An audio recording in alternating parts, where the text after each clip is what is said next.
Welcome to the Dr. Gundry Podcast.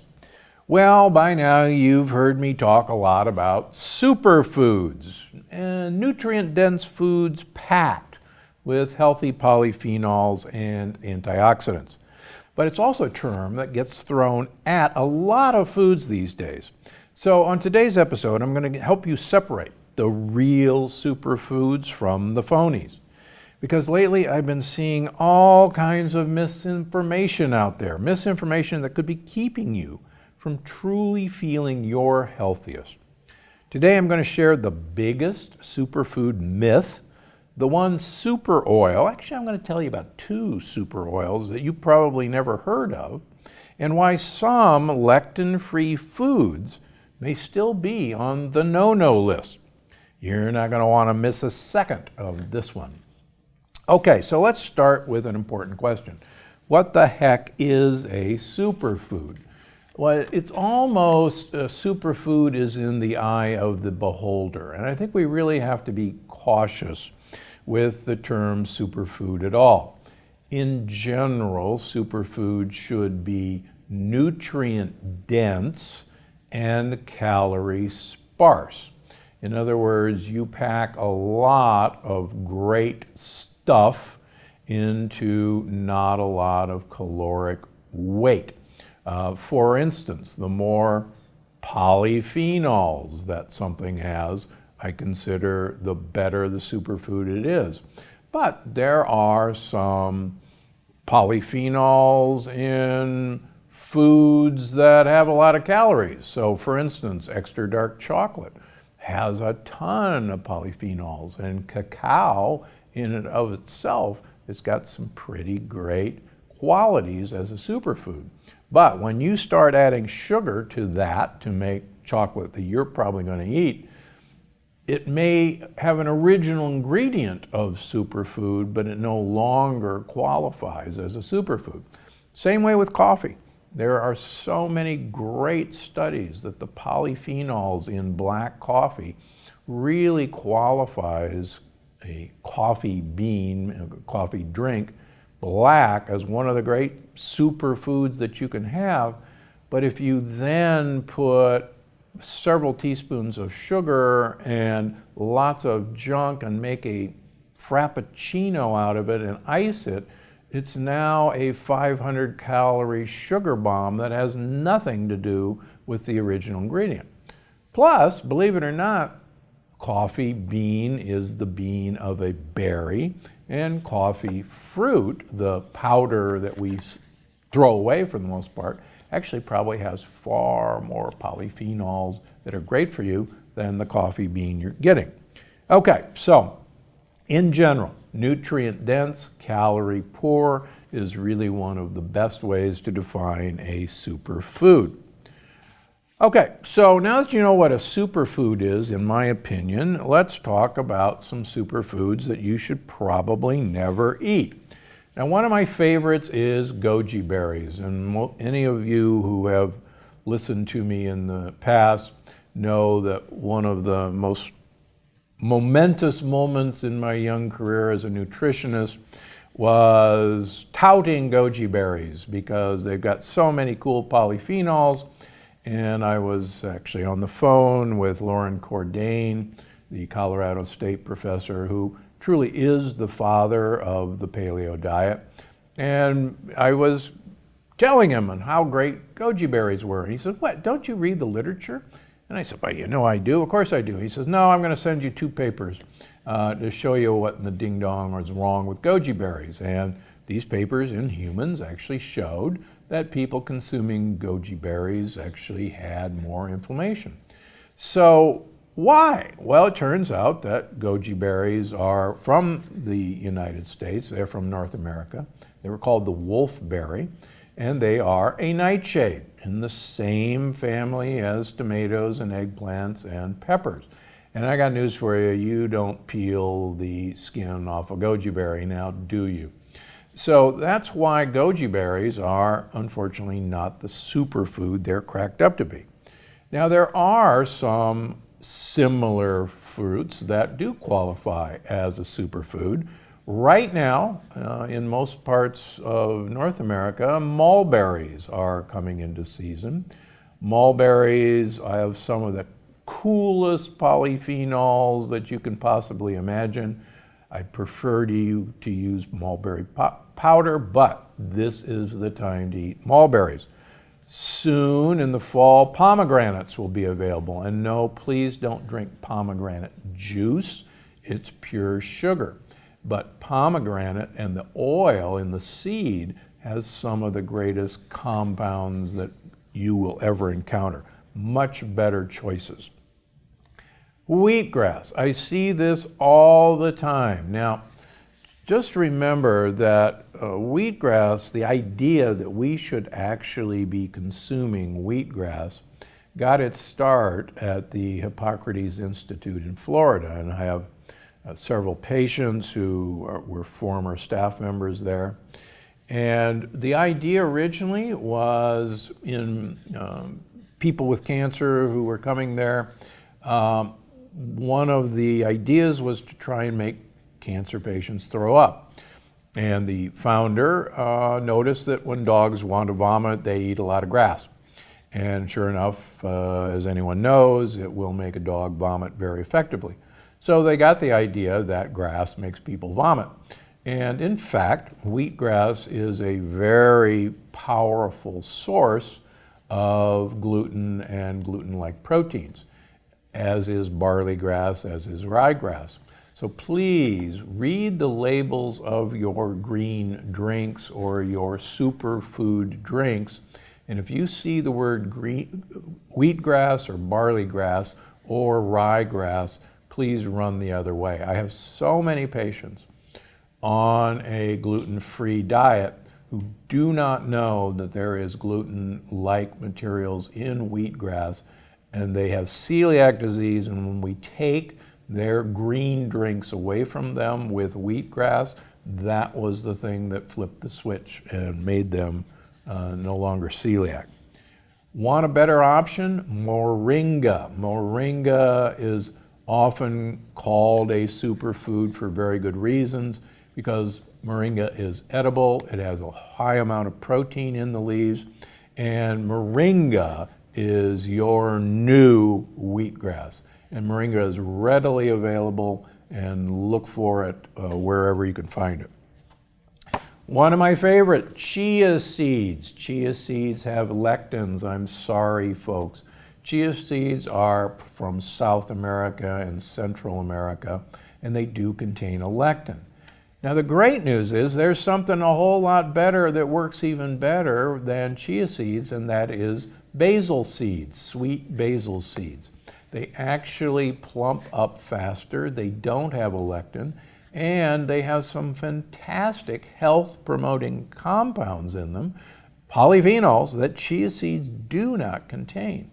And so if you're looking for the chia experience, please get yourself basil seeds. They're really cheap. You can get them on Amazon. I shouldn't tell you that because now I probably won't be able to get any. But they are just fantastic for every place you would consider using chia seeds.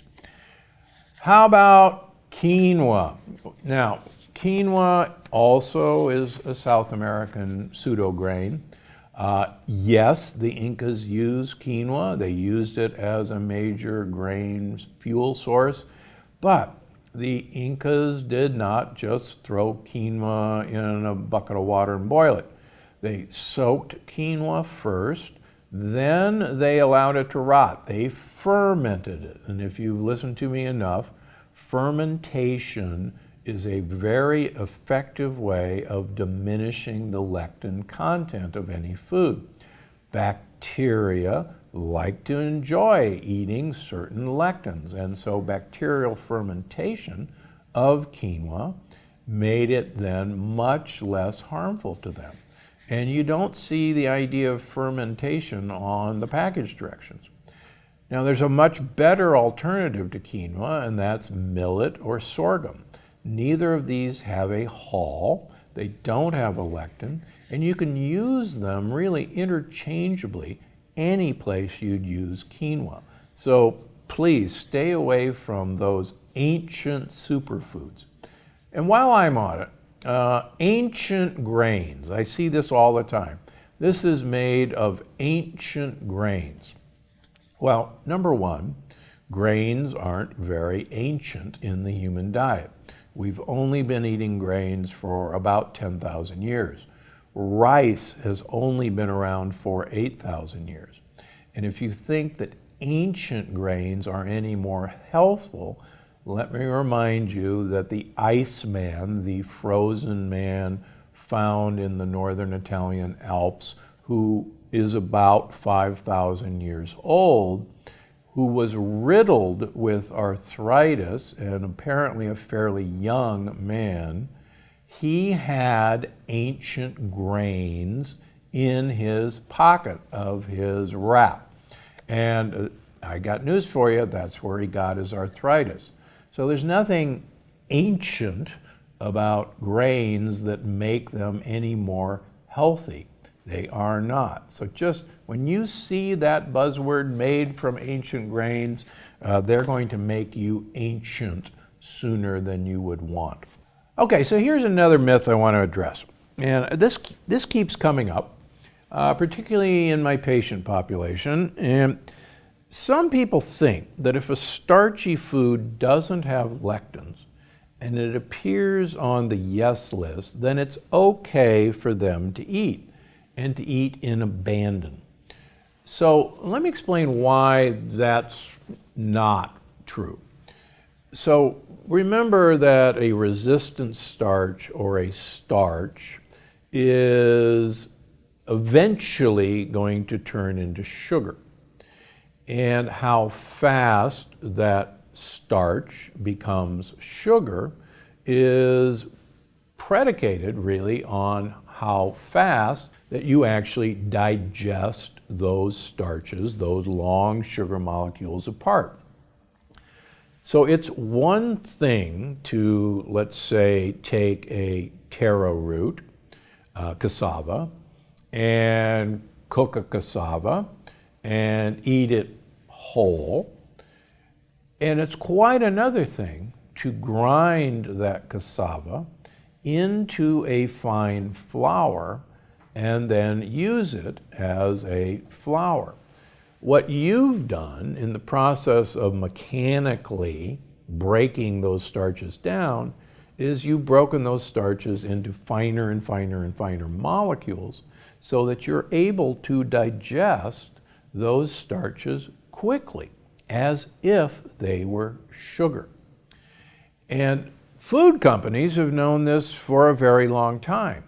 We didn't know they were doing it. So for instance, you can take whole grain wheat or whole grain oats and pulverize it with a Swiss roller mill and make it into ultra fine starches. After all, wheat's mostly starch, and you will absorb that faster than if you actually ate straight sugar.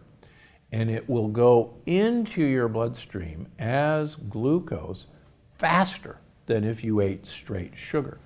So I see so many of my patients say, oh look, cassava chips, those are fine, or plantains, they're fine. And then they rush out and they buy cassava chips or plantain chips, and they're eating them by the bagful. And when they come in, number one, they've gained weight. Number two, their triglycerides are up. Remember, we convert these things first into triglycerides. And their insulin levels are up and their hemoglobin A1Cs are up. And they're shocked because they're eating safe foods. Well, they're not safe if you adulterate them into something that they originally weren't. So buyer beware. You're getting that plantain chip to dip it into guacamole as a way of getting guacamole into your mouth. You're getting that taro root chip not to eat a bag of taro root chips. You're getting it to get guacamole into your mouth, not to eat these things. And I just see it all the time. I see people go on millet crazes and their triglycerides go up, their insulin goes up. So beware. just because it's lectin-free doesn't mean it's safe to eat in abundance. Okay, now there are some foods that really can be good for you if you eat them the right way.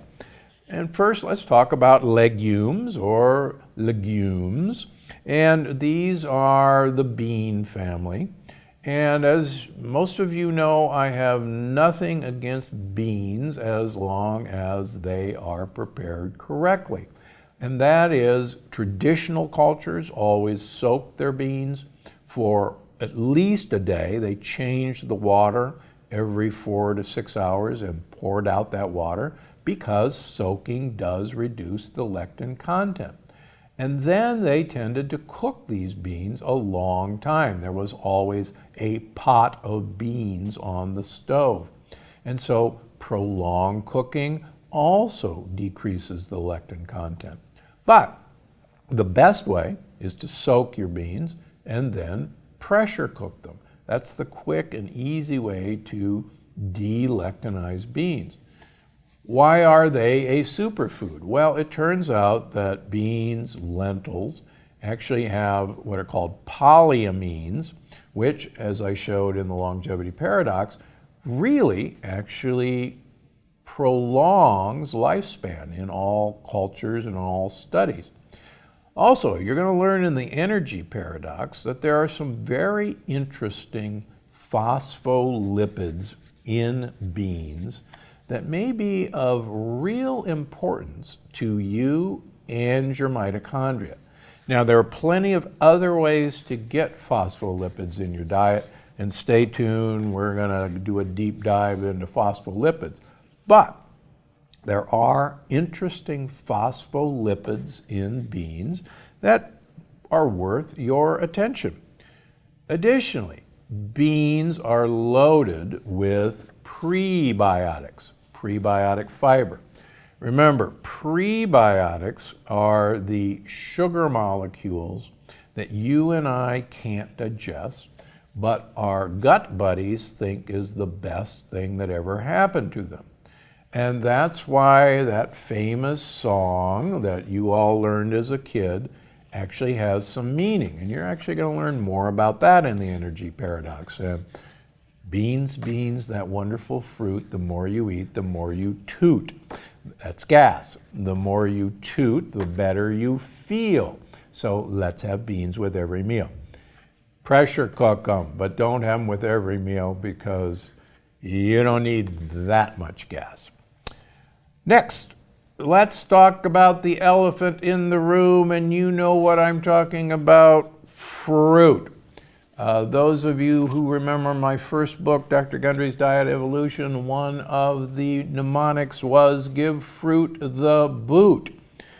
What's so bad about fruit? Isn't it nature's candy? Well, in fact, it is nature's candy, but nature's candy has been bred to make it even more candy.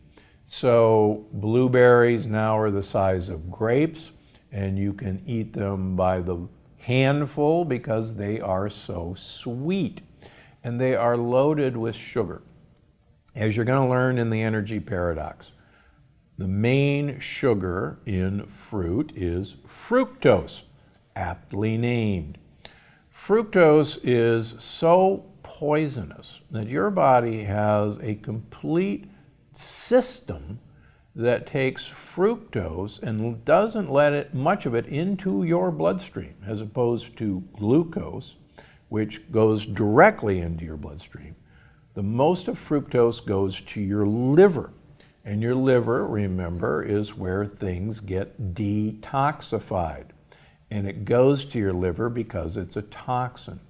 And it's turned into two primary substances.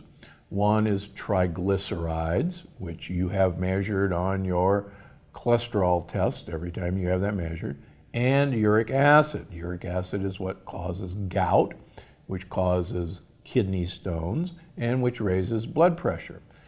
So, as you're going to see in the energy paradox, the triglycerides that fructose are made into are a fat called palmitate or palmitic acid. And And spoiler alert, the more palmitate running around in you, the less energy you're going to have. So fruit, if you're looking for energy, fruit is probably the worst choice for getting more energy. Now, are some fruits safer? Well, yeah, some fruits are safer. In the berry family, which are the safest are blackberries and raspberries and mulberries and pomegranate seeds, as I mentioned before. Try to stay away from healthy apples, for instance. They again have been bred.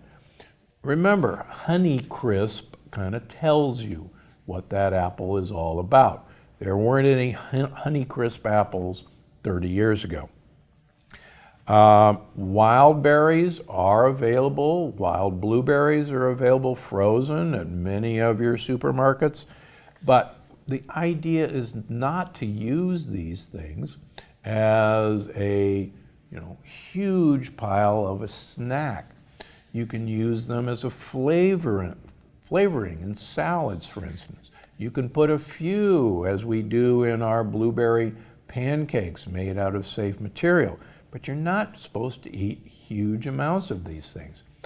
Cherries. A few cherries is a wonderful thing, but when I see the people going out of Costco or Trader Joe's with gallon of cherries, and I talk to my patients and I see their blood work and see their triglycerides going through the roof and seeing their blood sugars going through the roof, I know where they've been and what they're eating.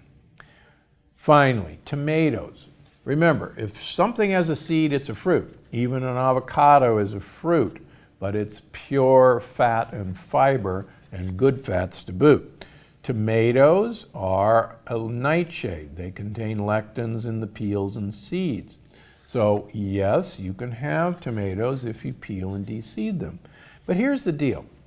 I see so many people saying, well, tomatoes are so good for you because they have lycopene. And yeah, lycopene is a wonderful substance that may protect your prostate, may be useful for other things, but you don't need to get lycopene just in tomatoes. My problem has been is when people, even with a de-seeding and peeling them, are eating a lot of tomatoes, I start seeing that their triglycerides are going up. I see that their hemoglobin A1C is going up. I see that their fasting glucose is going up. And I see that their fasting insulin is going up because these are still fruits. Here's a tip. Get yourself a tube of tomato paste from Italy. The peels and seeds have been removed, the tomatoes have been concentrated, and you can squeeze out a little tomato paste and you'll get all the benefits of the flavor you want in tomato, the color you want in tomato, with none of the downsides. So that's my tip for the day on tomatoes. Okay, there are also some foods that are great for some people and actually harmful for others. Oxalates are getting a lot of talk. Oxalates certainly are very high in spinach. Spinach is #1 for oxalates. They're also quite present in kale and chard. Some of the cruciferous vegetables are high in oxalates. Now, oxalates, if you are sensitive to oxalates, oxalates can have an effect very similar to the effect that lectins have on people. Certain kidney stones are oxalate stones. And so if you've ever had a kidney stone, make sure you ask your doctor, was this a calcium oxalate stone or was this a uric acid stone? And they'll tell you. So if it's a calcium oxalate, do be worried about your tolerance for oxalates. I've always felt that most people who think they're sensitive to oxalates are actually more sensitive to lectins, and when we get the major lectins out of their diet, most of my patients can tolerate the oxalate foods. But if you're one of them, absolutely. There's no human need for spinach, kale, and chard. There really isn't. I happen to think they're great for you. Do remember, I've talked about this before, there is a lectin in spinach that some people do react to, so just beware. Okay, seaweed. Seaweed is everywhere. Everybody talks about how great seaweed is for you. Now, seaweed is incredibly popular in Japan, and there's some fascinating studies that show the Japanese, through millennia, have acquired a microbiome that can digest seaweed and actually digest it. A quick primer. All animals have no ability to digest the cell wall of a plant. The cellulose in a cell wall of a plant is undigestible by any animal.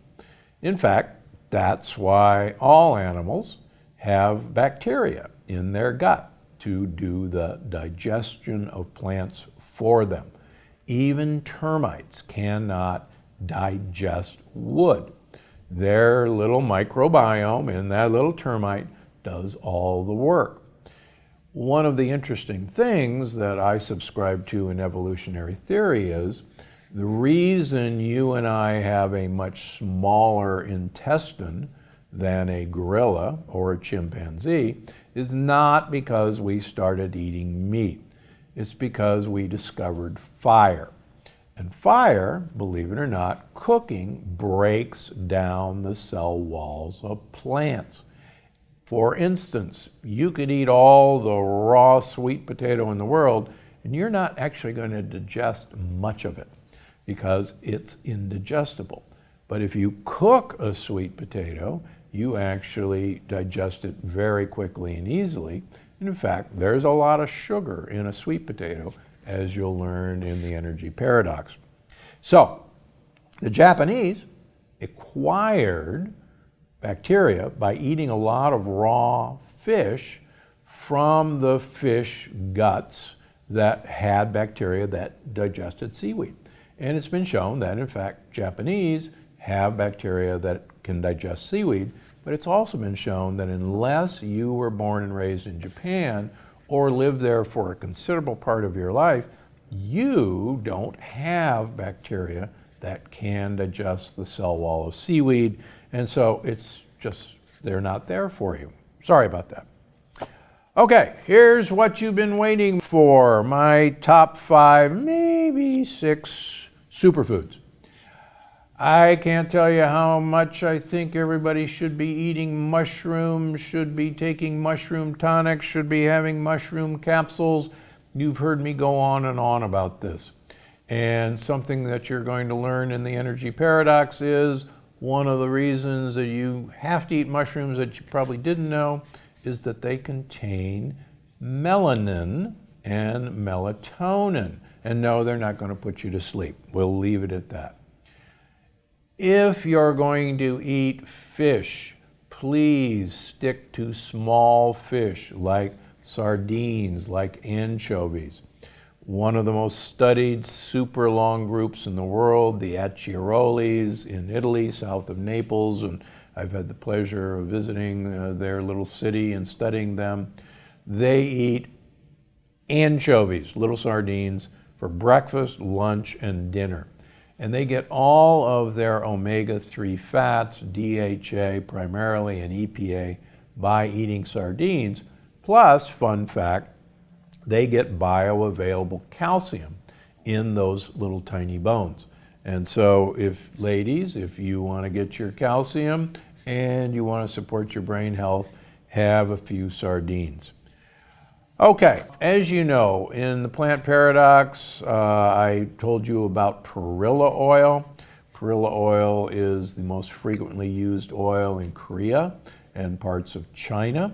Perilla oil is a fascinating oil that has a lot of alpha-linoleic acid, which is a short-chain omega-3 fat. It's also a very unique source of rosmarinic acid, which really supports brain power. We could go on and on about the benefits of perilla oil, but I'll refer you to a study in humans which was called the Lionheart diet or the Lyon-Heart diet, Lyon, but most from Lyon, France, but most people pronounce it Lion.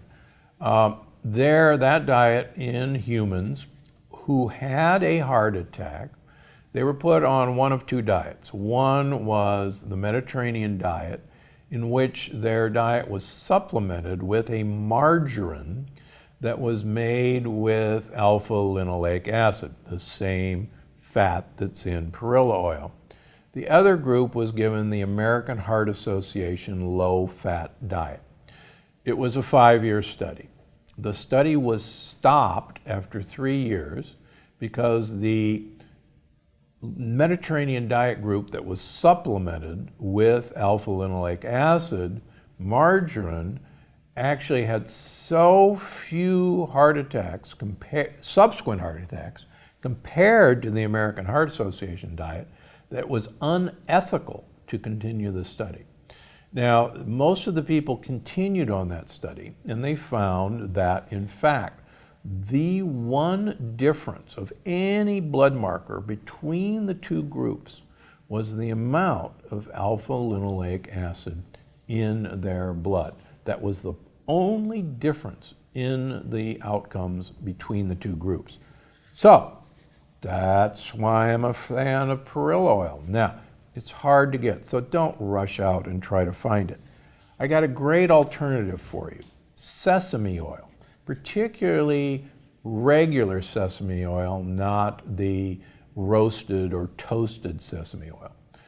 There's some fascinating things you'll learn in the energy paradox that sesame oil, the components of sesame oil, will actually block the effect of lipopolysaccharides, LPSs, those little pieces of shit, that cause all the problems in you from causing a problem. So please enjoy sesame seeds. Please enjoy sesame oil. It's probably one of the superfoods that doesn't get enough attention. Oh, and by the way, sesame oil does contain omega-6 fats, linoleic acid, and those actually block some of the effects of inflammation. Superfood next is prebiotic fiber. The more prebiotic fiber, soluble fiber I can get into your diet, the better. My favorite vegetables in this category are the chicory family. Most grocery stores will at least have radicchio, what many people call that Italian red lettuce. It looks like a dense red and white small head of cabbage. One of the best sources of inulin that you can find. All the other chicory family, Belgian endive is really available. It's another chicory. Use that as a dipping chip for your guacamole. Now I'm going to tell you about a nut that I'm also very fond of that doesn't get its due, and that's pine nuts. Yeah, pine nuts come from pine cones. There was some fascinating research looking at cultures who ate squirrels that lived in pine forest. And they found that people who had a diet of squirrels as part of their diet not only lived longer, but were thinner than people who didn't eat squirrels that lived in pine forests. And that prompted a great deal of research looking at what the heck was in pine nuts that might have this effect. And so pine nuts actually have been used, and pine nut oil has been used to promote weight loss and to promote longevity. So here's the good news. You can even get big bags of organic pine nuts at Costco. I shouldn't have told you that either because now I won't be able to get any. But this is something you should consider adding a small handful to your regimen every day. And if you don't like the taste, it's in pesto. And believe it or not, the pesto at Costco is pretty doggone good. And it may be that all those pesto-eating Italians, basil and pine nuts and Parmesan cheese and olive oil pesto may be one of the greatest superfoods or combination of superfoods you should have in your diet, at least on a weekly basis. Lastly, another nut that many of you haven't heard of, but if you've been watching the podcast, you know it, baruca nuts. So a baruca nut looks and almost tastes like a beer nut, those big brown peanuts that you sometimes associate with drinking beer in bars. So these have huge amounts of polyphenols. They have the most protein of any nut.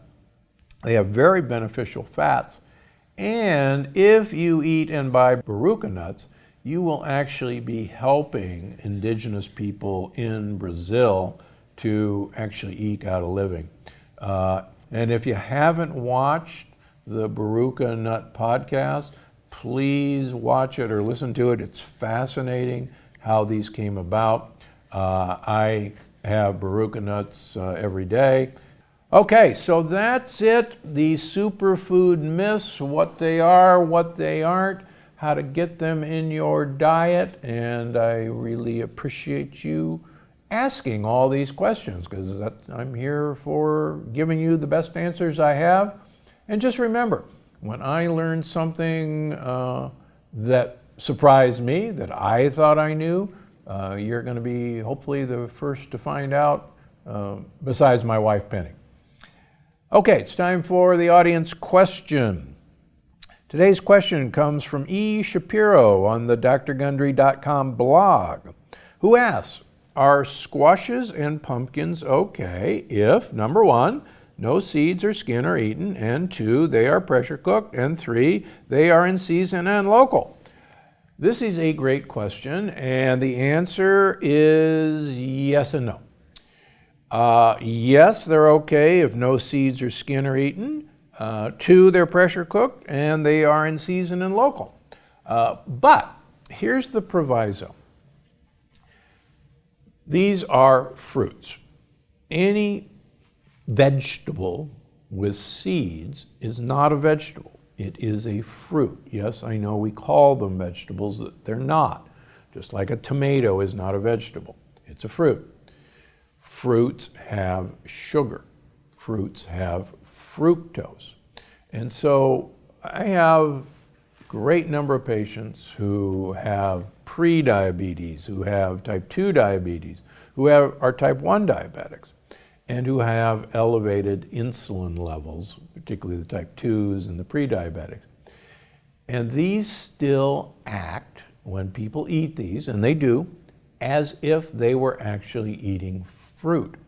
So if you're part of the 80% of Americans who are pre-diabetic or diabetic, that's 80% of Americans with an elevated insulin level, please, please, please, there is no need for these fruits in your diet. Yeah, they may be delicious. Yeah, I like pumpkin pie as much as anybody. But these are certainly not essential for your health. But more importantly, they may, under the guise of a healthy food or even a superfood, may actually be hurting your health. And I recently spoke with Dr. Dale Bredesen, my good friend, who wrote The End of Alzheimer's, and I'm going to plug his upcoming book, The End of Alzheimer's Program. And he, like me, warns against these high sugar containing vegetables as really something we all want to avoid in our diet. Sorry about that, but it's true. Okay. Finally, it's time for the review of the week.